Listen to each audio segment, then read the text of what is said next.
And today we will go over the YieldMax funds, Tesley, CONY, NVDY, and Misty. I'm forgetting what day it is now because I'm actually off this week, which is nice, but still hectic. But anyway, for as far as yesterday is concerned, only one of the four had trades. As you can see on the screen, TSLY, believe it or not, was that one. Usually TSLY is just hanging out and they got one, maybe two trades a week. But at least, so they had a lot of action yesterday, and that's good. 1,005 contracts. So this gives me a chance to, I guess, one more time go through what you see on the intraday trade information. So real quick, so you can go to the YieldMax website to get this information. It's under intraday trades, under each individual fund. So now when you click in intraday trades, they pull up all of the trades. So when you click intraday trades on Tesley, it pulls up every single trade for every single fund. When you pull up intraday trades for Ulti, it pulls up every single trade for every single fund. So it is a little more convenient for people like me and probably most of you. But yeah, so what I do is I take it, I basically just screen print it and then clip it to what I want. And I take out the ones I want. Obviously, I just took out Tesley for yesterday. So you can get this intraday trade information typically anywhere between 4:30 p.m. all the way up until midnight. And then I believe, as of that time, they're gone, which sucks. So you have to make sure you get it the night of. So yesterday, they didn't really post them until later. I believe it was like 5:30, 6 o'clock. So you had a shorter window. So anyway, once you pull them up, how do you even view it, right? So there could be various transactions for various tickers, but as far as Tesley is concerned, obviously you're showing the date 7/16. So this is the date that they actually made the trade, which was yesterday. Fund, obviously it'll show the fund, each different fund that they're trading on. So this one's Tesley. And then the ticker. So whatever ticker the fund trades on, obviously that's represented right here, Tesla. And then, maybe the hardest part is the mishmash of numbers here, right? So what does that mean? So basically it's the date, and then it's the transaction, and then it's the strike price. And that's basically it. So it's the expiration date, it's the type of transaction, which is a buy or call, and then it's the strike price. So the date is in year, month, day format. So 24 is the year, 08 is the month, August, and then 16 is the day. So it's August 16th, 2024. That is the expiration date of the synthetic. Okay? And how do I know it's a synthetic? Or how do you know it's a synthetic? Well, typically the synthetic, you would see two transactions following one another with the same activity, everything the same except the execution price. And also, the expiration date is typically further out than one week or 2 weeks. So in this example, obviously, August 16th is not this Friday. August 16th is not next Friday. So that tells you alone, okay, that's definitely related to the synthetic. So yeah, August 16th, 2024 is the expiration date of the synthetic, and it's the expiration date of this transaction.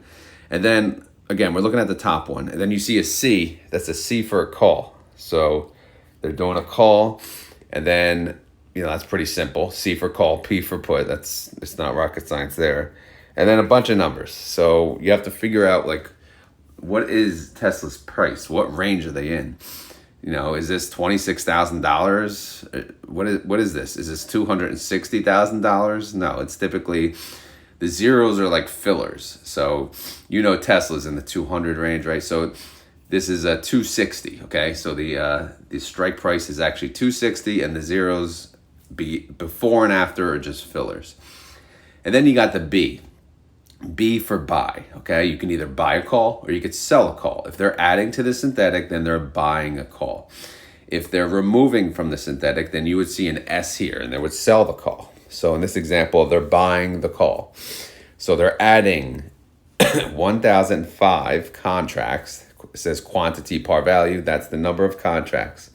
So they're buying 1,005 contracts. They're buying a call for the 260 strike price, 816 expiration. And they are paying, when you do buy, you're paying $16.50 per share. All right, so that's what that transaction is. All right, they spent money on that transaction. And then the one below, again, it's the same exact thing except the P. You see the P right in the middle? That's the put. In this example, and the type, they sell, short sale, SS. So they sold a put. So when you sell, you get a credit. So they got a credit of 2008. All right. So they bought a call. They paid $16.50. They got a credit for the sell put, 2008. So that's the synthetic. And then when they add to the synthetic, what do? Right away, in the majority of the cases, I have seen it otherwise, the majority of the cases, they will use those contracts right away. Okay. Which is smart. All right. Why not? So this is how they really earn the premium. So on the third line, the bottom line, you see, look at the date, the expiration date.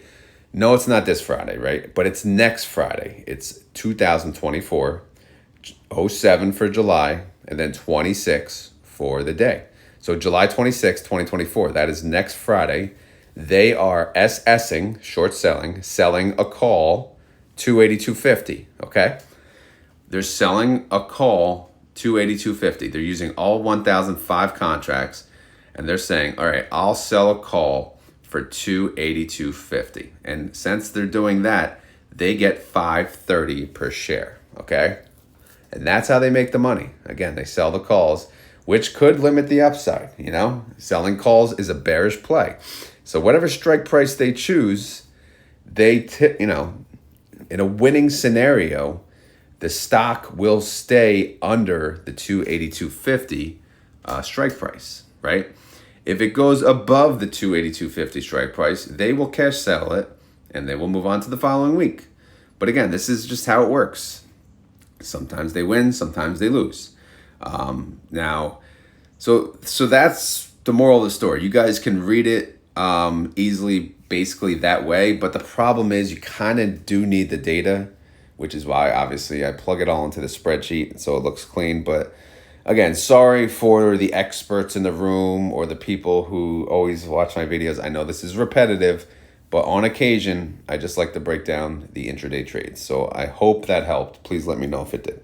All right, let's move on to the spreadsheet. All right, so what I do is I take that information and I throw it in this crazy spreadsheet that has been ongoing. I hope it doesn't blow up anytime soon. But I have a spreadsheet, obviously, that tracks all of this.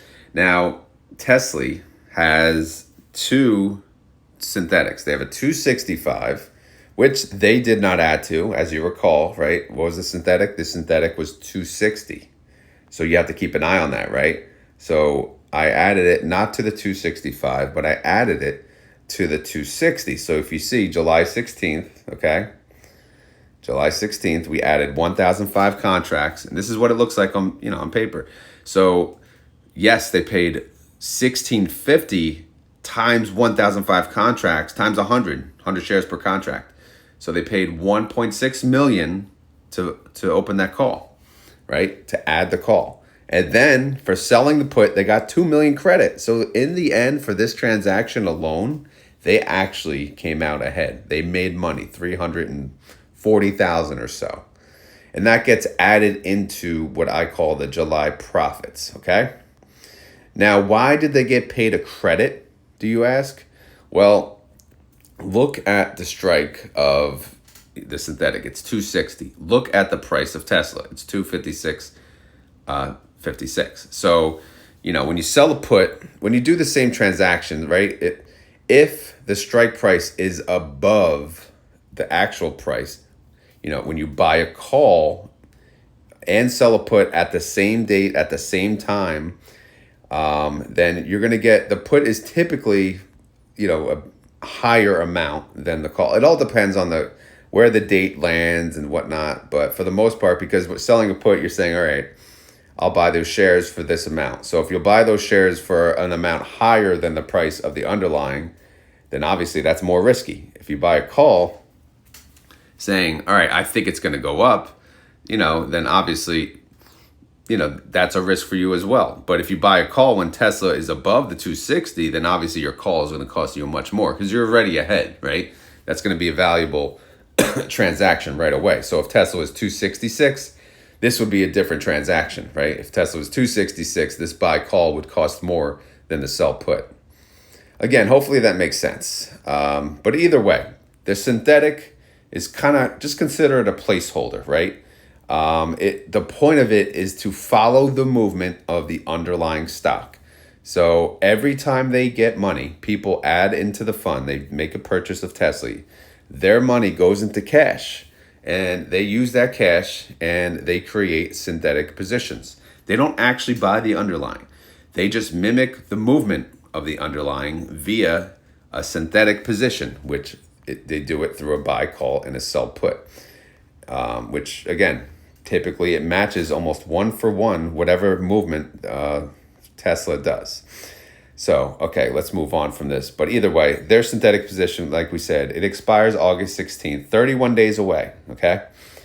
And also, earnings, I don't think this is an estimate anymore, but earnings is coming up next week, July 23rd. I should probably take out the estimate part.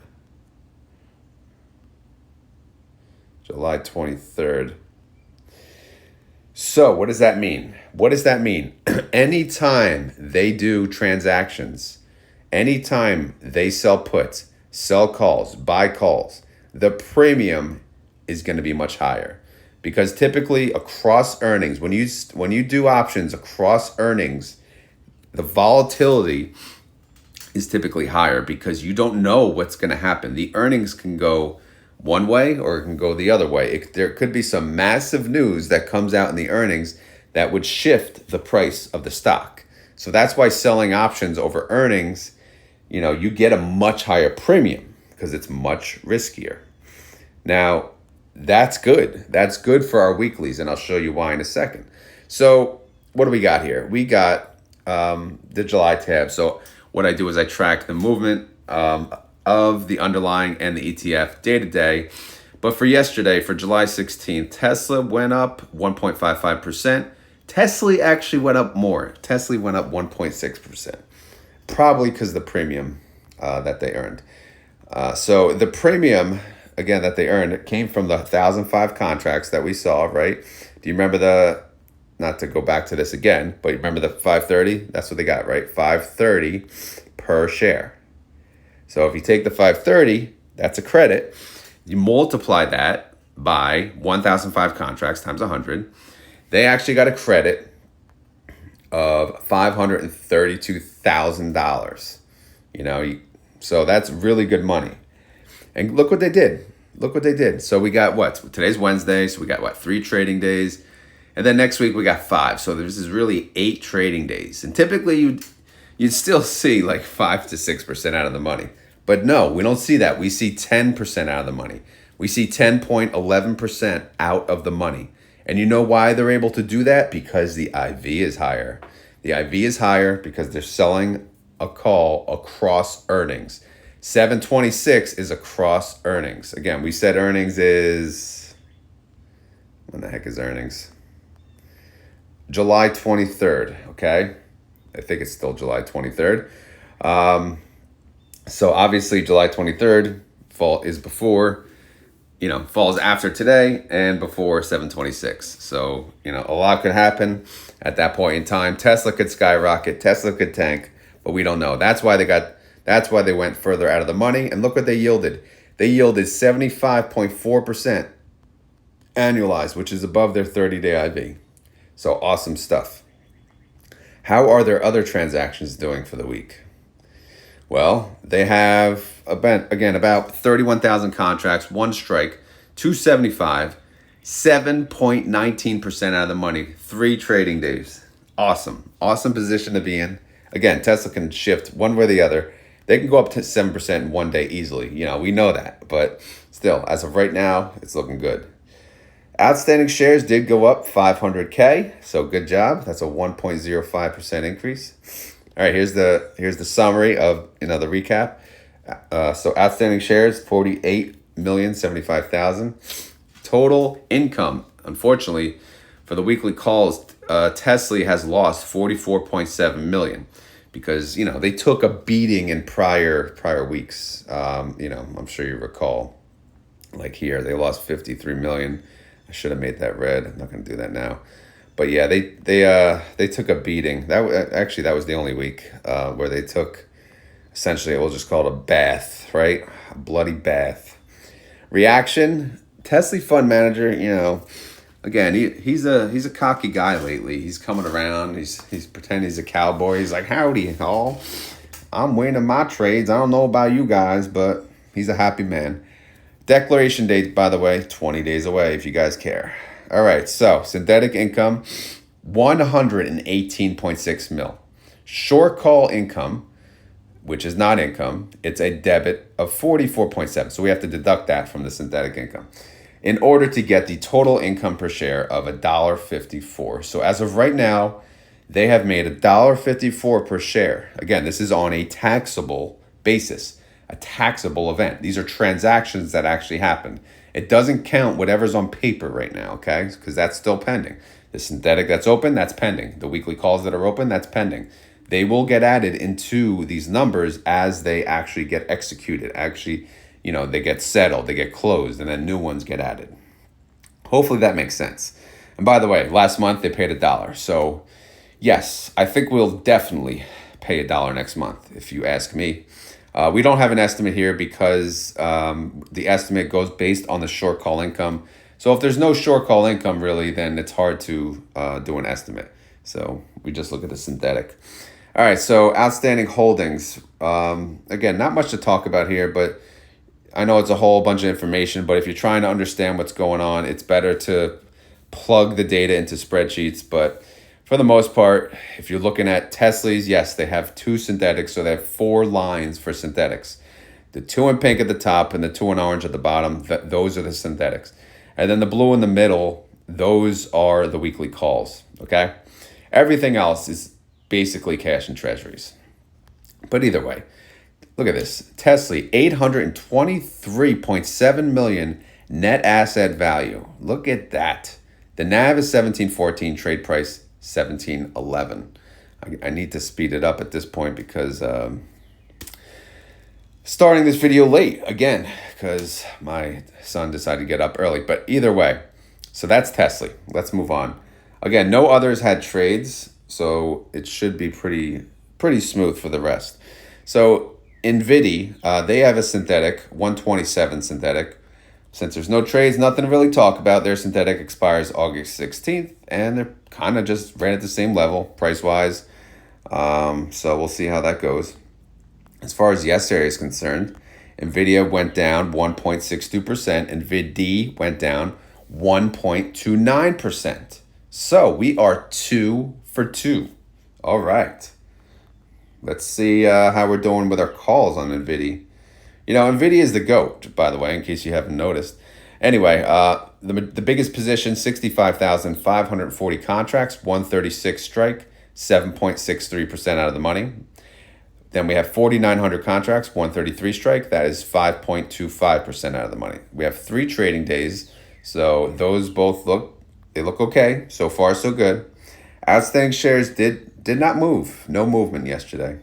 So here's the summary. 30-day IV. Nothing fantastic, but it's good enough to do options on, 48%.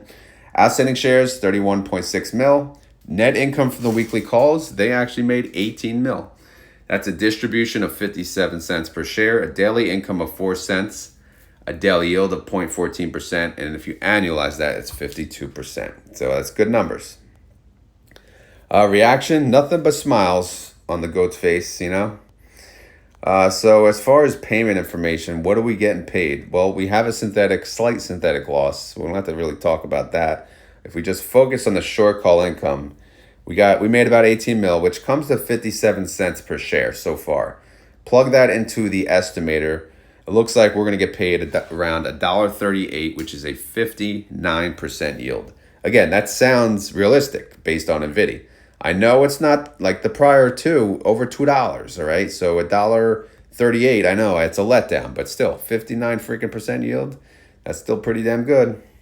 Again, my sweet spot is 40%. You guys may have a higher or lower sweet spot. Some of you guys are greedy bastards and you want 100% yield, I know. But sometimes it doesn't happen every month like that. All right, so here's the holdings for NVDY. Again, they just have the one synthetic, so that's why you see the one pink and the one orange, and then two blues are the calls. But either way, net asset value, 893 mil. NAV is 28.19, trade price 28.23. Okay, let's move on to Crypto Party. First, we will talk about Mr. CONY himself. CONY has a 230 synthetic, sitting pretty well. They're priced 9.34% above the synthetic, which normally we could be like, woohoo, celebrate. But, lately it's been kind of like all in 1 week. So the damage is happening on the calls. So let's see the day before we saw, okay, coin went up 11% in 1 day, right? And then CONY only went up 5.2. So we got capped. And then yesterday, coin decided to go up again, another 3.56%. And then again, since we are capped, CONY only went up 1.1%. And I say capped, it doesn't mean we're getting nothing. Of course we get something because we do have the synthetic, because as coin goes up, our synthetic becomes, more valuable to us, right? Our sell put costs less to close. Our buy call, is worth more money. So that's why our synthetic, it's kind of like a double, it's double the power. So let's look at now where we stand, which, try not to cry, but this is where we stand. Let me get the proper zooming technology here. All right, so all contracts expire in 3 trading days on Friday. So we have 2 strike prices. We have the one position, which is around, 30,000 contracts, 230 strike, 8.55% in the money. And then we have 800 contracts, 227.50 strike. That's 9.54% in the money. Yeah, both are screwed. You could see the percent out of the money they went in column L. They only went 3 to 5% out of the money at the time. Not enough, certainly not enough, as you know. But again, it is what it is. Here we are. So they're going to pay, unless crypto tanks, they're going to pay a lot of money to get out of this position. And I think you know what happens with that, a synthetic bailout, right? All right. Outstanding shares, no movement. So the recap here, 30-day IV, 74%. Outstanding shares, 35,825,000. Total net income from the weekly calls, 17 million. Distribution, that's 48 cents a share. Daily income, 3 cents a day. Daily yield, 0.17%. And if you annualize that, that's 61%. That's okay, I guess. All right, reaction. I know there hasn't been a synthetic bailout. I am leaving this up until there is a synthetic bailout. And I predict there is a synthetic bailout sometime this week, today, tomorrow, or Friday. You pick the day. But, the life preserver Tubi thing, it's going to stay up there until the synthetic bailout happens. All right, payment information.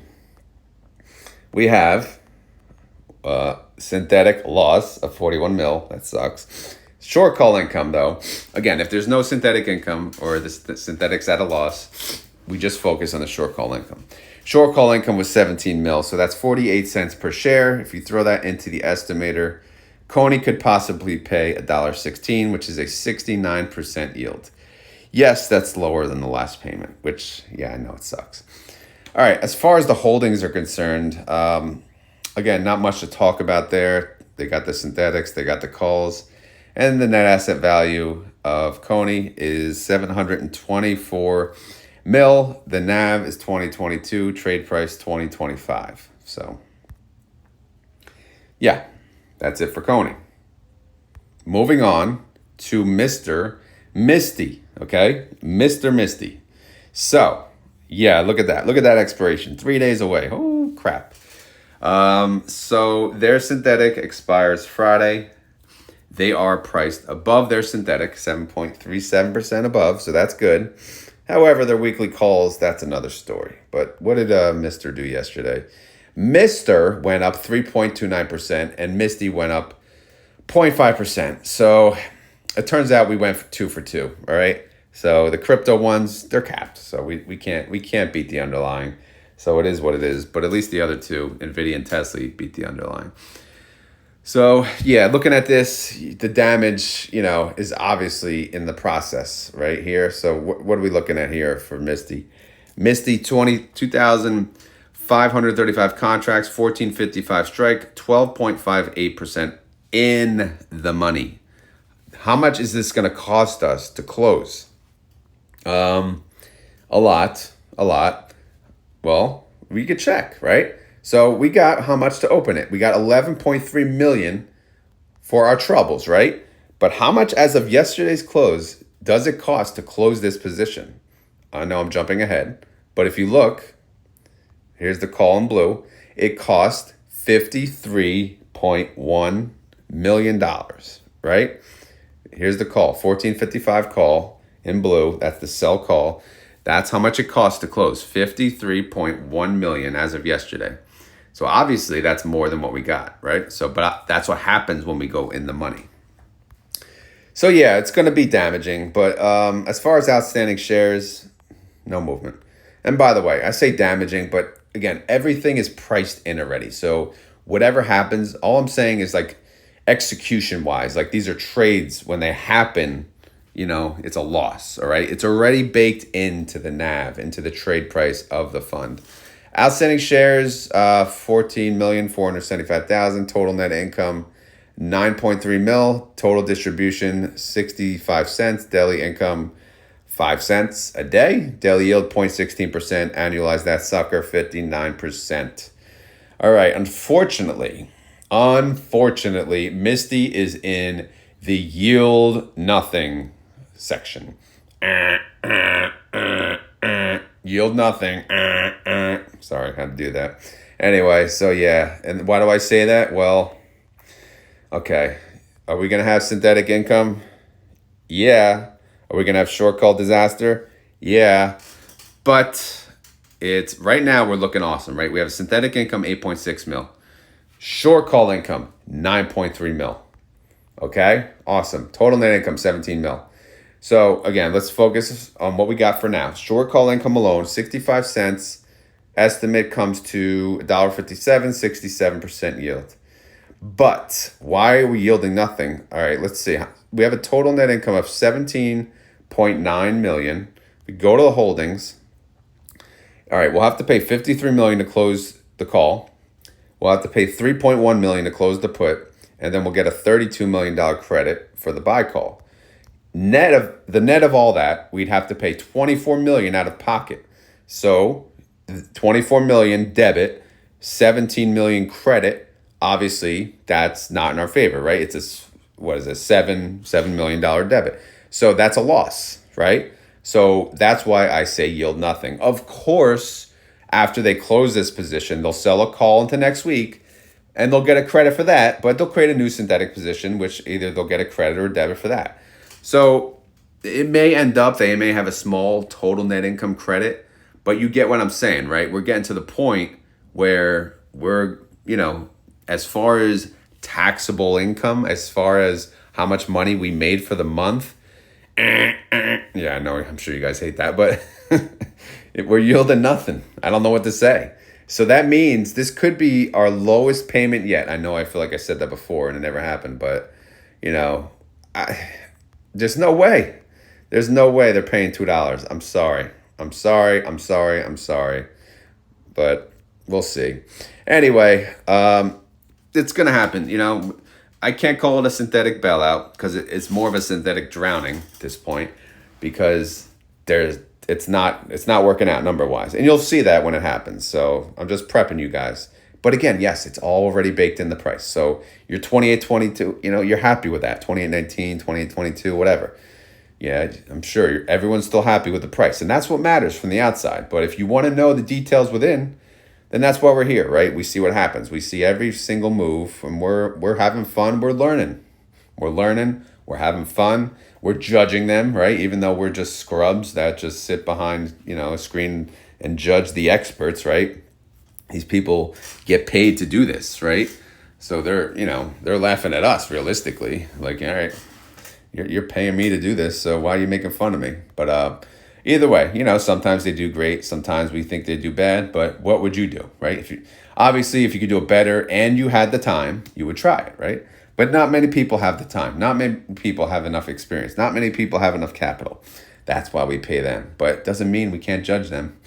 All right. Anyway, let's move on. Net asset value, 408.4 mil. NAV, 2822. Trade price, 2819. So let's get to the freaking pre-market, man, so I can upload this video already. So let's do this real quick. Tesla is down 1.73%. Tesley is down 1.23%. Nvidia is down, holy crap, 3.14%. Nvidia is down 2.83%. What is happening? Coin is down, oh my God, 1.3%. CONY is down 0.3%. MSTR is down 1.33%. MSTY is down 0.21%. Oh my God, TSLY is down 3.61%. TNA is up 0.84%. AMDY is down 2.57%. AMZY is down 0.51%. Bitcoin is up. What the hell? So Bitcoin's up and the other two cryptos are freaking down. What the hell's going on? All right, Bitcoin is up 0.24%. All right. Whew, that was fun. What do you think? All right, as always, guys, none of this is financial advice. I'm not a financial advisor. This video is for fun and entertainment. The point of these videos is to track the trades of 4 of the many YieldMax funds. And no, I'm sorry, I cannot cover any more. I know people ask me if I can cover AMZ a lot. And, I really wish I could, but I can't. And I can't drop any of these 4 for AMZ because these are the big 4, right? These are it. And AMZ, yes, it may be more trustworthy than most of these, but it's just, I don't know. Again, I'll never say never, but as of right now, I just can't support it realistically without pulling my hair out and punching myself in the face every day for not having time to do it. But like I said, never say never. So anyway, if you guys enjoy this content, please remember to hit the like button. It goes a long way, all right? All you gotta do is hit a button, all right? I know if you're driving, I can't hit the button. Okay, so wait till you get to work, pull it up again, and then hit the button. Only if you like it. If you hate it, I don't know why you're watching. But believe it or not, people that hate this channel, they do watch it. I don't know why, but I guess that works for me either way. If you have any questions or concerns, leave them down in the comments below. I do look at all the comments. I'm not going to say I reply to all the comments, but I do look at all of them. I do reply to the easy ones. Some of them that are like a novel, I can't really get to, but and I apologize, but I do try to get to most of them. So yeah, I think that's all the housekeeping. By the way, today is YieldMax, YMAG, and Ulti ex-dividend date, so you will see your portfolio drop if you own them.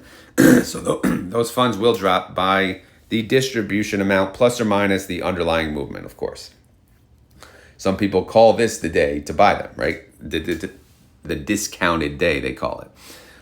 Me personally, I just buy these funds when they are under my cost basis or when they're dropping for the day. Now, so that's pretty much it. As far as, the update is concerned, I do plan on making a video for YieldMax recovery rate for the month to date recovery rate. So stay tuned for that. That may be today. It should be today, actually. We'll see. But yeah, stay tuned for that. So as far as keyword, I did have a keyword in mind. I don't even remember. But either way, today is ex-dividend date. So to remind everyone, we should probably make that the keyword. So today's keyword, if you made it this far in the video and you want to prove it, then all you have to do is type in this comment. Happy ex-dividend date. So why is it happy ex-dividend date? Well, ex-dividend date, the funds we all love, they drop by the amount of the distribution. And when you get high yielding funds that drop by a high distribution, again, some consider that a discounted price. So yes, it's happy ex-dividend date because a lot of people will be buying into the YMAX, YMAG, and ULTI funds, especially ULTI, because ULTI is going to drop by 99 cents. Again, plus or minus the movement of the underlying. If the underlyings fly high, then you may not even see the discount, right? So it may not be the best opportunity to buy. So always keep that in mind. So, ex-dividend date, yes, it's not always the best day to buy. It depends what the underlying does. But if the underlying's flat or down for the day, it's a great, to me, it's a great opportunity. As long as it's below your cost basis. Not financial advice, obviously. So yeah, today's keyword is happy ex-dividend date. It's 6:03, so I got to go. I got to upload this ASAP. So have a great day, everyone. Later.